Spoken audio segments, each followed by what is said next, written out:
Hey everyone, welcome to today's episode of Master Your Coaching Biz, the podcast. I'm really excited today. We have a little bit of a different type of guest with us today. We have Diana Patton, and she is a confidence, diversity, and inclusion expert. She's also the founder of Rise Advocates Academy, a social justice advocate, and a civil rights attorney. So welcome, Diana. I'm so excited that you're here with us today. Thank you so much for having me.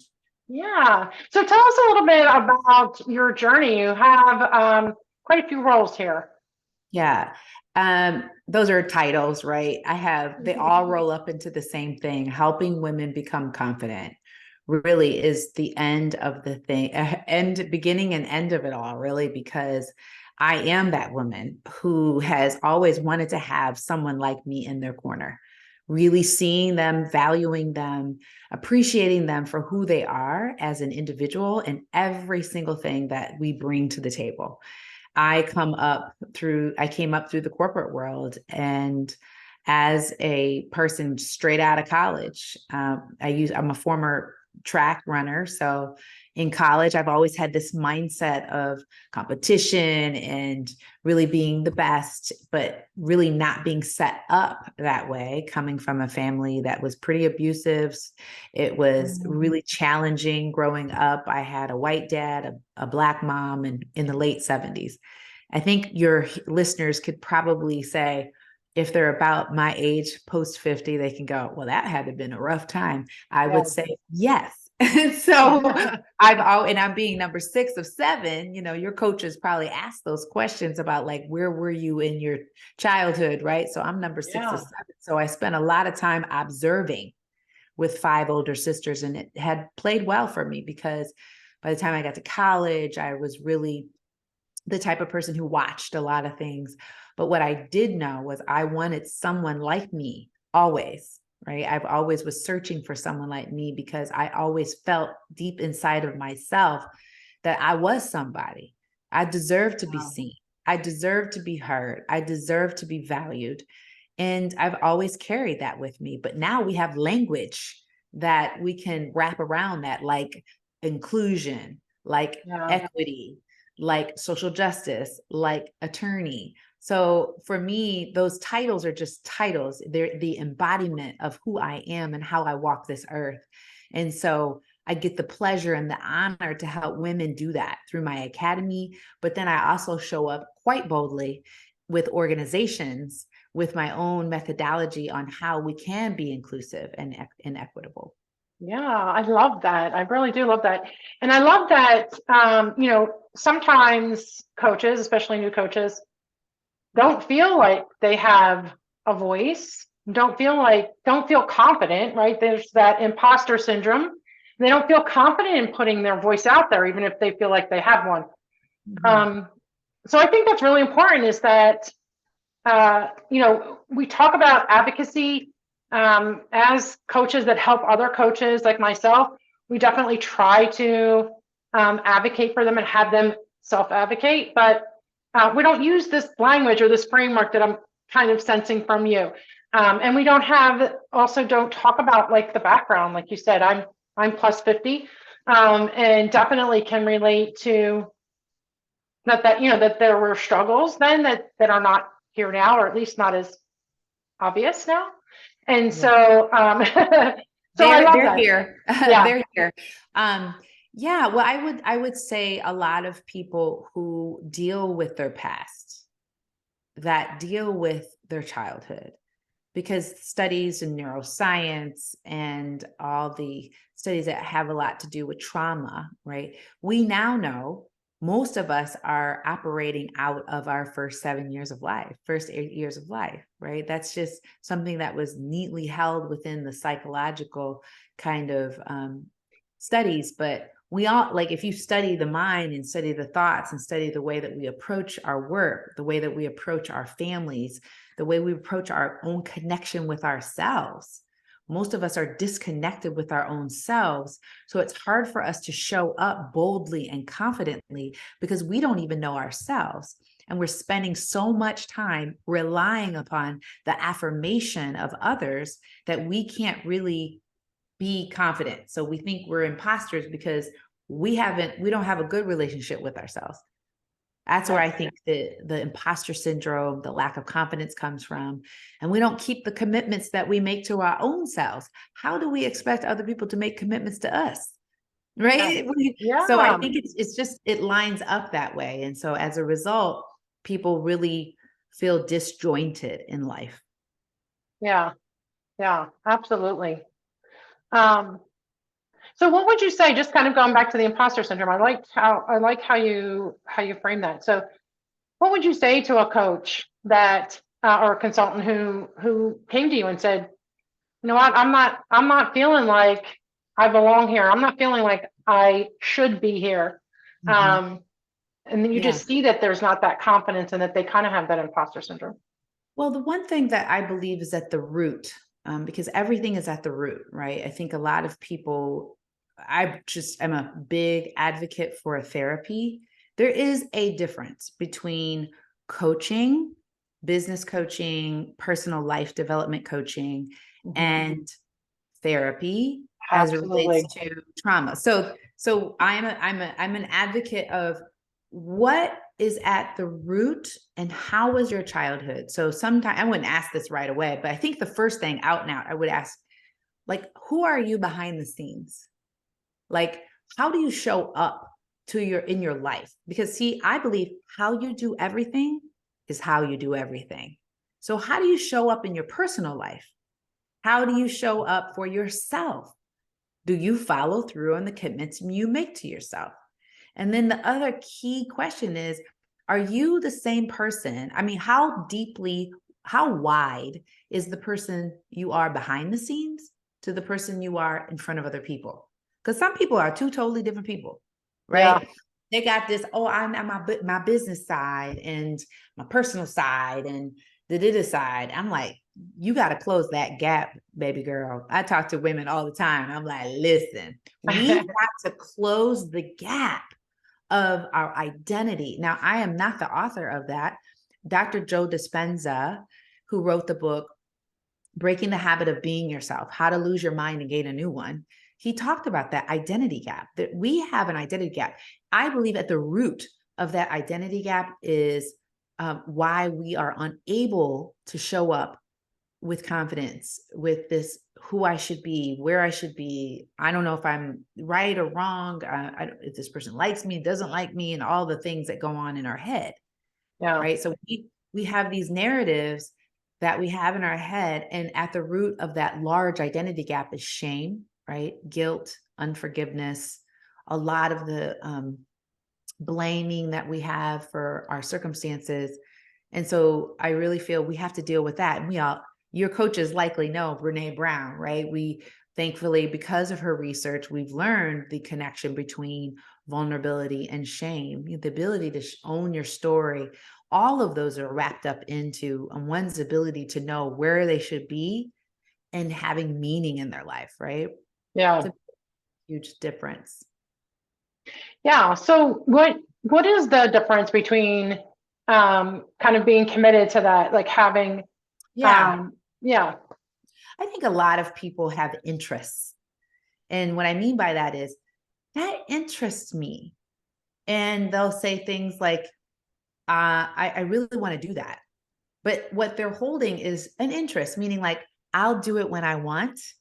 If it's not convenient, I won't do it. And I'm going to dabble in this. Right. And I think most people, and I'll say it, not think, I know a lot of people aren't committed to their goals. They're not committed to their life purpose. They're not committed to themselves. They're not committed to their life mission and their work. Because when you're committed, you say, I'm going to do it no matter what. Yes, I am realizing I only had 5 hours of sleep this one night, but I'm still going to get to my 6 a.m. workout because I said I was going to do that. And then I will try to catch up, get my sleep back regulated, because I'm not advocating that we don't sleep well. But commitment, I believe, and I wrote in my book, Inspiration in My Shoes, I have a chapter that's called Commitment Just Does. Commitment shows up when no one else does. Commitment oftentimes can be a lonely place because you are the one who's relying upon you to do it. I'm not saying that it doesn't take other people to reach a goal, but you have to realize you're the one who has to draw the line in the sand. You're the one who has to say, I'm going to do it and I'm going to be consistent with it. I'm going to see it to the end. I am going to be committed and show up for me. Right? Because when your workout partner doesn't show up or your business partner doesn't show up, who's to blame? Right? Because Yes. oftentimes lack of commitment are people who aren't able to be successful in their own lives. So your coaches, I'm certain, are committed to themselves first and then being committed to other people. It has to be in that order. Yes. Otherwise, you will lose hope, resiliency, and the ability to see your vision forward if you don't have that line the correct way. Yeah, absolutely. And I think sometimes we get it backwards. And Yeah, so it's good to hear that reinforcement that we really need to do for ourselves first, commit to absolutely. ourselves and what we want to accomplish, and then we're able to help other people. I think Yeah, if you don't do that first, then it becomes very difficult to help others, and at least successfully, right? Like we want our clients to be successful in whatever we help them with, and so that comes from us being committed to ourselves first, and then our clients. I So I believe love that. also it's a good example. I'm a mom, it's one of the best jobs I have ever had. And I have an example to my daughter, to my son, that when I would come home, I had a corporate job. I was working 8 to 5. And I said, okay, mama needs to go for a quick run, right? Because I had 15, give mommy some time to decompress. Mm-hmm. Then I can talk to you, right? And I think because a lot of people struggle with how do I balance that out? I don't have time for myself. I've got kids. I have a job. Well, you better find time for yourself or you're going to lose it. Yeah. You are going to, because there's absolutely no one that I know of who doesn't fill themselves up first. There's often a burnout period, and there's often a big decline and a cliff that we jump off in our minds, like I just can't handle this anymore. And some of us quietly quit. Some of us quietly quit our lives.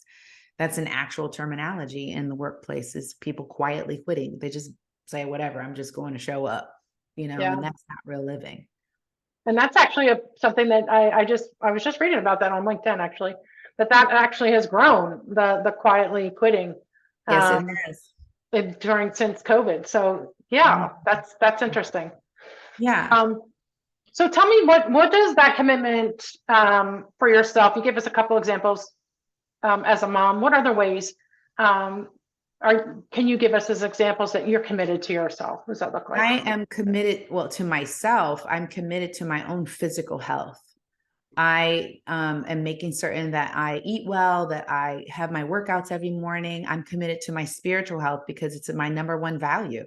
I am unapologetic about my spiritual relationship to God I'm a Christ follower. And I say that unapologetically because I don't want anyone else to feel like they have to douse down their spiritual life so that other people don't feel uncomfortable around them.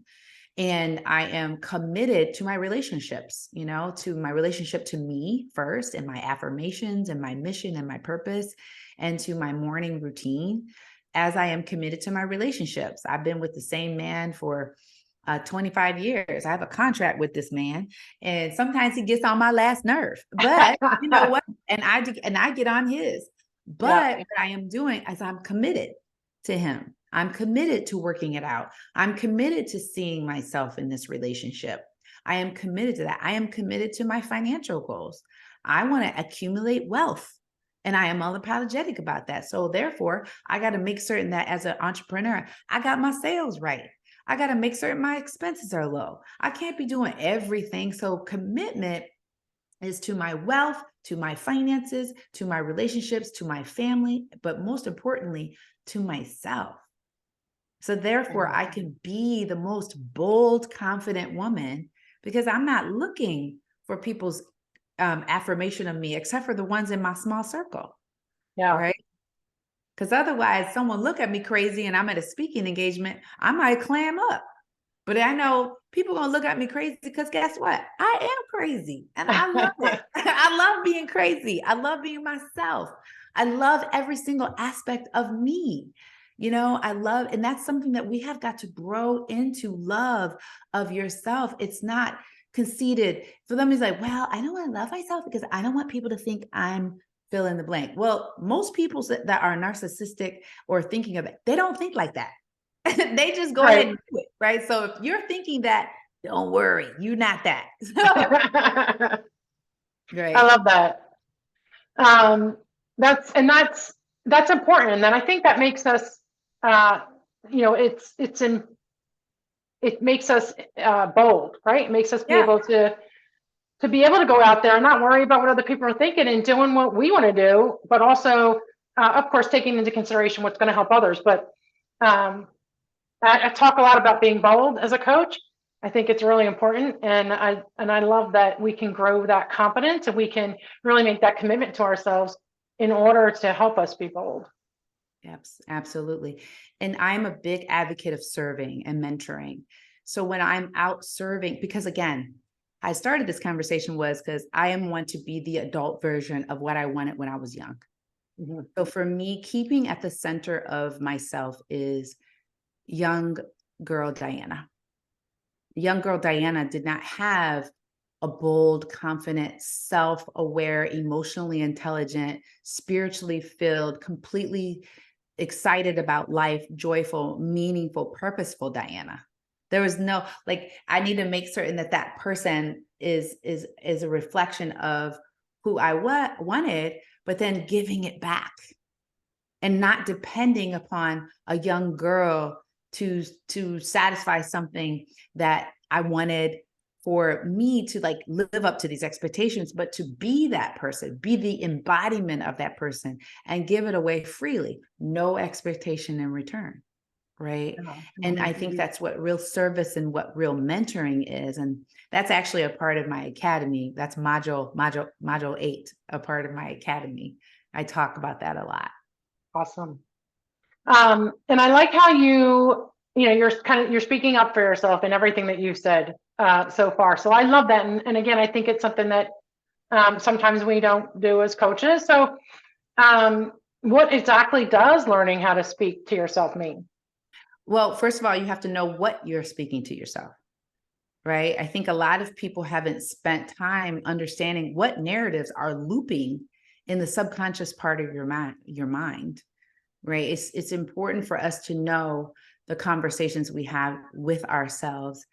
And there's several books that talk about that. One of them, the books is What to Say, and I'm actually pulling this out because I keep this book handy.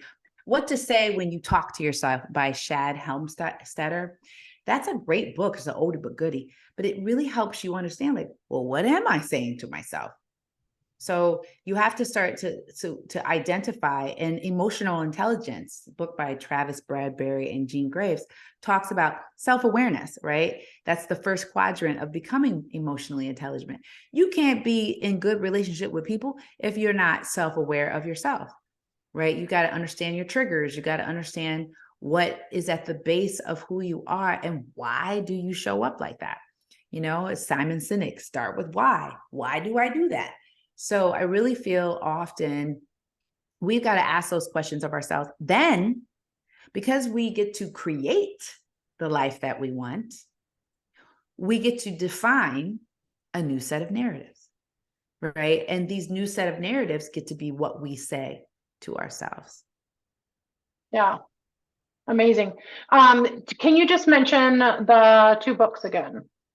So, What to Say When You Talk to Yourself by Shad Helmstetter is one book I mentioned. The other book is Emotional Intelligence by Travis Bradberry and Jean Graves. And then I mentioned a third book, which is Start with Why by Simon Sinek. Okay, awesome. I am a book Everybody- reader, and I believe Yeah, leaders are readers, right? And as a coach, it's important for us to my goal is to read a book a week. That's my goal, is to read a book a week, because I want to constantly learn, right? We have to have that growth mindset, yeah, right? That we constantly have to have. So yeah, awesome. I agree. And I'm a big fan of emotional intelligence.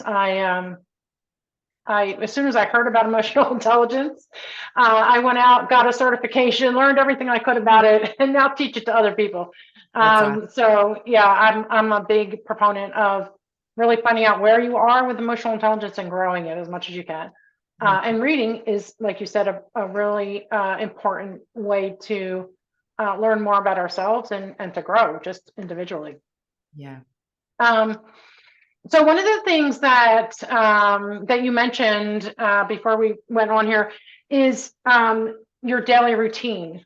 What or how does having a daily routine or daily practice play into the role of success? Well, most of the people that are successful, you will read about their autobiographies that they do have a morning practice, right? I really believe, and I'm not saying that you can't be successful without a morning routine, but I do believe that, and I'm just reaching here, that the book called The Miracle Morning by Hal Elrod is such a great book because it really helps people understand the importance of having a morning routine. And let me just speak to biology real quickly. We are creatures of habit. We are people who our brains and our minds and our heart, everything's on this circadian rhythm, right? There's certain habits and patterns that we have, and our heart's on that. I mean, it's on a rhythm, right? And so having a routine that's filled with visualization, filled with reciting affirmation, filled with exercise and getting the heart moving, filled with journaling, with prayer, with meditation, all of those things are amazing routines to get into, right? Because then you can see yourself visualizing your goals. How do I visualize my goal, but then stay in the present moment, right? Because it's important for us to stay in the present moment. That comes from getting into certain habits and routines that will help you be successful. And I talk about that a lot with my clients, is having a routine, having a morning routine, preferably before you start your day, is critical. It's critical. I feel like I can always tell people who just got out of bed and went to work. I mean, because you have to have a time for you to connect with yourself and then proceed. Yeah, I agree. And it's actually something that we train. I also do some training for coaches and certification. And it's actually one of our modules is to create your morning routine, because I firmly believe, like you said, it's the foundation. It's what sets our day, sets the tone. It's where we can do the most work for our mindset and our heart work, like without rushing into our day and dealing with everybody else. First, we're dealing with ourselves, For and sure. we're setting that foundation for the day. So I love that. Yeah. So this has been great. I love this. I think everybody listening, we have lots of information here for you and some things to take action on. What would be kind of a final word or piece of advice that you would have for a relatively new coach? I think every coach needs a coach. I think every coach needs a therapist. And I don't think that's just for, I'll do it for the next 4 weeks. I think it needs to be a lifetime. And I think we also need to keep ourselves right-sized to knowing that we're no better than anyone else, that we are all works of progress. And of course, I know you have a program, but I would be remiss if I don't talk about mine, which is the Rise Advocates Academy, which is an 8-week program where we certify women to become Rise Advocates and to be the embodiment of what I was just mentioning throughout this whole podcast, right? Yeah. And also in, June, and to timestamp this, right? So in June 15th of 2023, we will be launching in Toledo, Ohio, the All Rise Live Global Summit, which is a summary, only 2.5 days, of what we teach in our academy to help women understand how to take their visions and speak them to power. So I believe we all as coaches need to have a coach. We need to be in masterminds. We need to have therapists.